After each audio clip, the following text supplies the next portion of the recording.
এর আগের পোস্টে বাজাজ কোম্পানির যে ইন্ডাকশানটা নিয়ে সারতে বসেছিলাম সেটারই বাকি অংশ আপনাদের সামনে দেখাচ্ছি।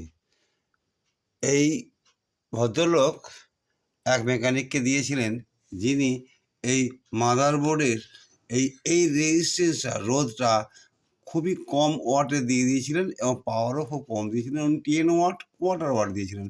অ্যাকচুয়ালি এখানে লাগার কথা 22 ওহমস 1 ওয়াট। এই রেজিস্ট্যান্সটা মারফত এই এসএমপিএস সেকশানে সম্পূর্ণ সাপ্লাই যায়। এই লোডটা এই 1 ওয়াট না দিলে কিন্তু পুড়ে যাওয়ার চান্স বেশি। তোমরা নিশ্চয়ই জেনে থাকবে যে ওহমস ল অনুযায়ী তাপ প্রবাহের বর্গের সমানুপাতি হয়ে যায়। সেই জন্যেই কি হয়, এখানে অ্যাম্পিয়ার হাই বলেই এখান থেকে খুব তাপ উৎপন্ন হয় এবং এই রেজিস্ট্যান্সটা সহজেই কেটে যায়, যার ফলে ওই মেকানিক ফেরত দেন কাস্টমারকে। আমি এই ইন্ডাকশানটা সারতে বসেছিলাম, এখন সারা হয়ে গেছে। আর এই রেজিস্ট্যান্সটা পাল্টানোর পর দেখলাম কি, তখন সম্পূর্ণ শর্ট দেখাচ্ছে। এই পোর্শনটা শর্ট ছিল, তার আগের পোর্শনে এইখানে আইজিবিটি যে আছে আইজিবিটা খারাপ হয়েছে। এই আইজিবিটির চেঞ্জ করার পর সবই ঠিক হচ্ছে, কিন্তু আমি বলেছিলাম যে এইটা সারানোর পরে বলিনি, এইটা রেজিস্ট্রেশনটা পাল্টানোর পরে দেখেছিলাম এসএমপিএসটা পুরোই কাজ করছে, কিন্তু ফ্রন্ট প্যানেলটা কাজ করছে না ঠিক মতো। এখানে চালু হয়েই বন্ধ হয়ে যাচ্ছে।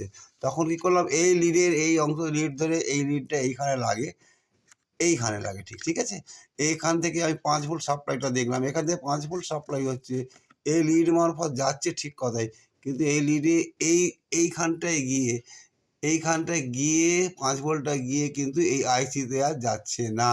এই আইসিতে যাওয়ার জন্য আমাকে এখান থেকে কি হয়েছিল, এখানে ড্রাই সোল্ডারিং হয়ে যাওয়ার জন্য খুবই প্রবলেম দেখা দিয়েছিল এবং এটাকে সম্পূর্ণ ওয়াশ করতে হলো। বোর্ডটারও, এই মাদার বোর্ডটারও পিছনটা সম্পূর্ণ ওয়াশ করতে হলো। ওয়াশ করতে এত পরিষ্কার পরিচ্ছন্ন দেখা যাচ্ছে এবং সারানো এখানে পুরো কমপ্লিট হয়েছে। আমি গরম করে দেখে নিয়েছি, সেট করে গরম করে দেখে নিয়েছি, সেটা আর আপনাদের দেখালাম না। এই যে এই লিডটা খোলা আছে, এইটা অ্যাকচুয়ালি এইখান থেকে যে সেন্সার আছে, সেন্সার এইখানটা যে সেন্সার আছে, এই সেন্সারটা গিয়ে এই লিডে লাগবে।